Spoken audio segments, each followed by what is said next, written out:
Pankaj sir classes में आप सभी का स्वागत है। हम लोग वस्तुनिष्ठ प्रश्न पढ़ेंगे। वीडियो के अंत तक बने रहिए, एक भी प्रश्न आपको भारी नहीं लगेगा। आइए देखते हैं, पिछले वीडियो में 10 प्रश्न को हम लोगों ने देखा। 11वां प्रश्न है कि निम्नलिखित में कौन समीकरण असंतुलित है। हम लोगों ने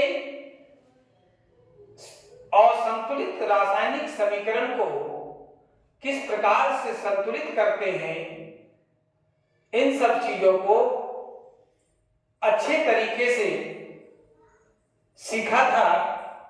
अब आइए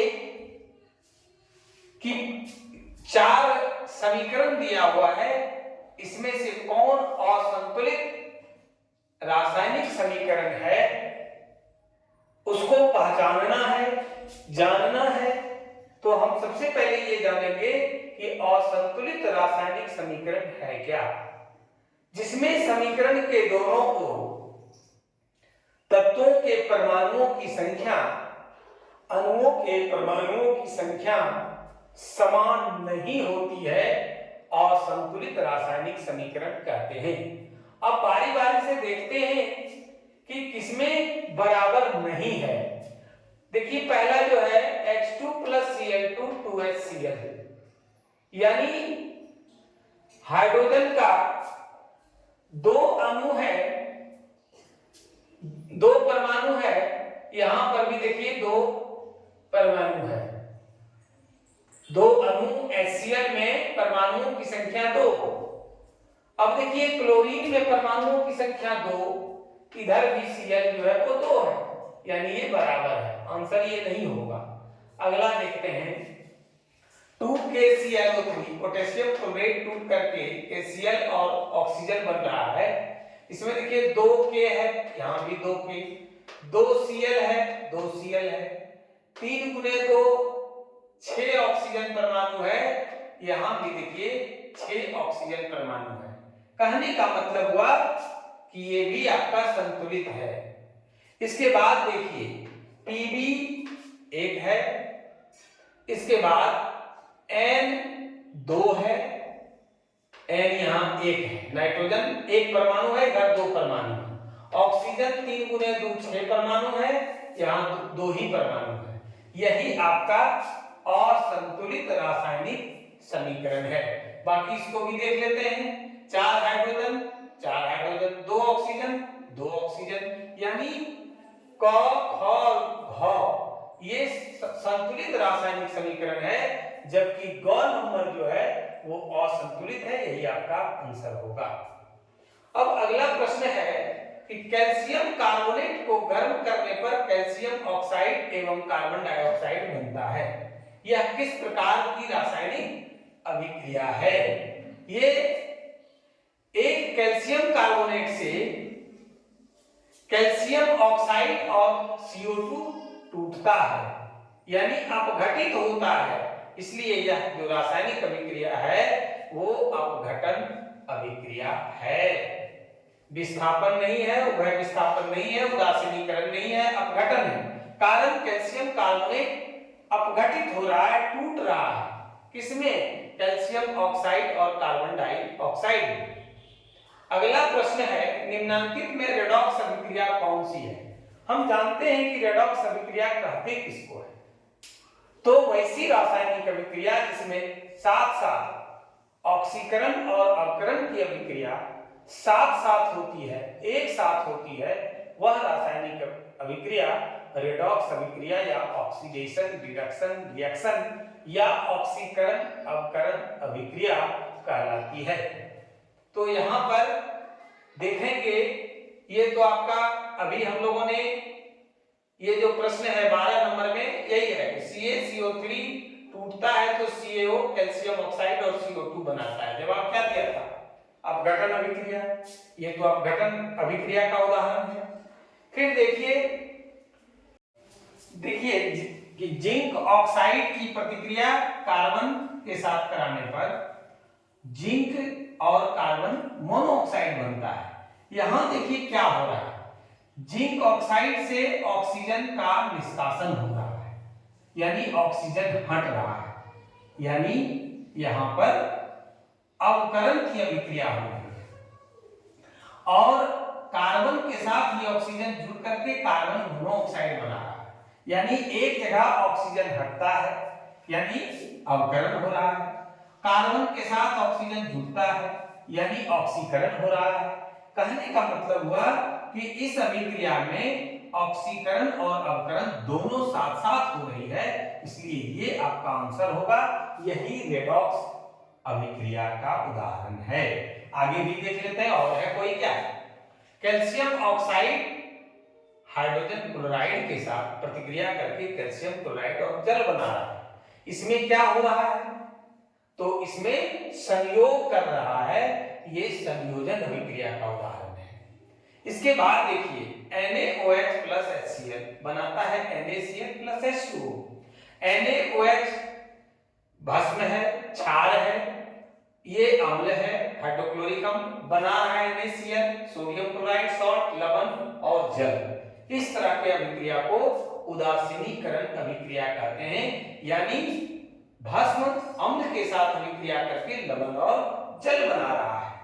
तो हमारा आंसर ख नंबर होगा। अगला जो प्रश्न है कि शरीर में भोजन का पचना किस प्रकार की अभिक्रिया है?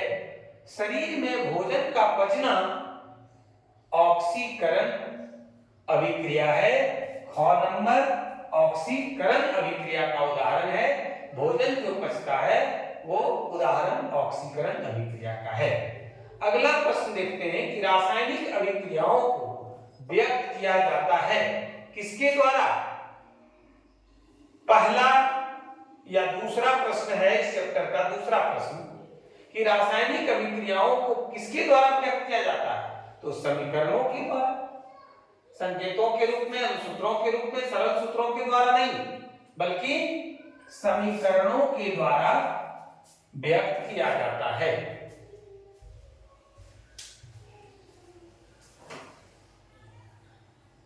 अब आइए अगला जो प्रश्न है कि किसी ताजा तेल को बहुत दिनों तक सुरक्षित रखने के लिए निम्नलिखित में से किस गैस का उपयोग किया जा सकता है? एक तरह से ये प्रश्न जो है भोज्य पदार्थ से जुड़ा हुआ है कि बहुत दिनों तक सुरक्षित रखने के लिए तेल को, जो ताजा तेल है तुरंत पेराई हुआ है, कौन सा गैस का इस्तेमाल किया जाता है? तो वो है नाइट्रोजन। नाइट्रोजन गैस का इस्तेमाल ताजा तेल को बहुत दिनों तक सुरक्षित रखने के लिए किया जाता है। अगला जो प्रश्न है कि जिस रासायनिक अभिक्रिया में प्रतिफल के साथ, प्रोडक्ट के साथ साथ उष्मा का उत्सर्जन होता है उसे कहते हैं, हम लोग पढ़े हैं विस्तार पूर्वक, उष्माक्षेपी अभिक्रिया, यानी जिस अभिक्रिया में उष्मा का क्षेपण हो, जिस अभिक्रिया में उष्मा का उत्सर्जन हो, उसको उष्माक्षेपी अभिक्रिया कहते हैं। इसलिए आपका आंसर होगा उष्माक्षेपी अभिक्रिया। जिस अभिक्रिया में उष्मा का शोषण होता है, यानी हमको उष्मा देना पड़ता है, उस अभिक्रिया को उष्माशोषी अभिक्रिया कहते हैं।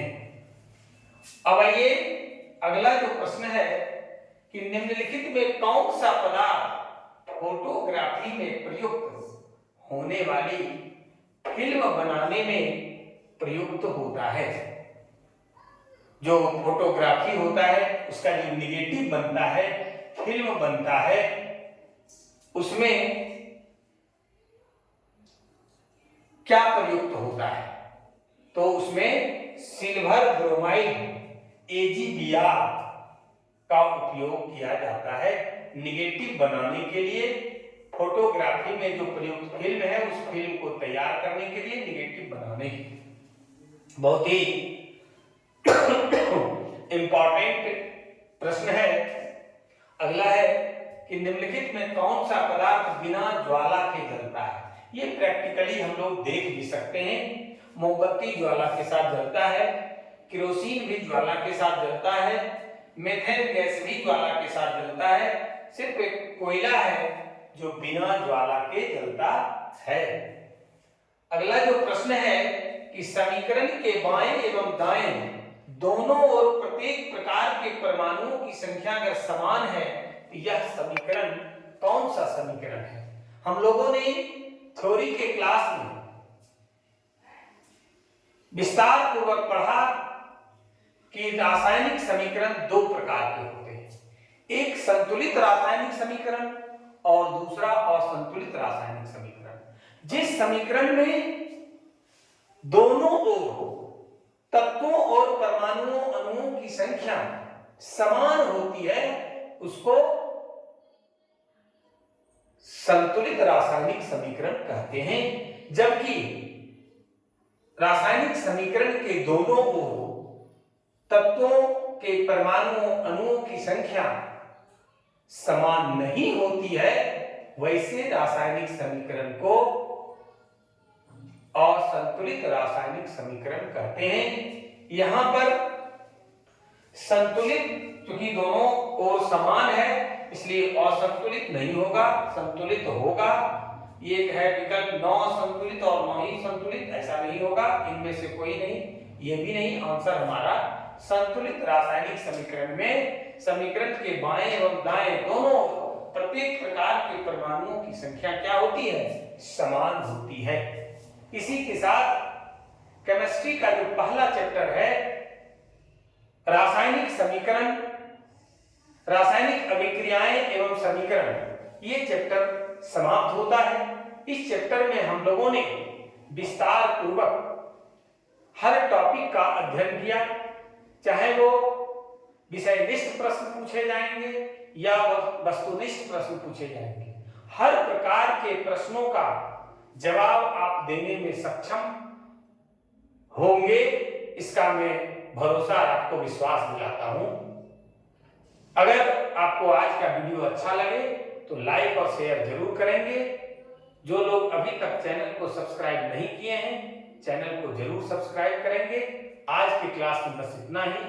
आगे के क्लास में हम लोग अगला चैप्टर जो है रसायन शास्त्र का दूसरा चैप्टर उसको पढ़ेंगे। आज की क्लास में बस इतना ही। धन्यवाद।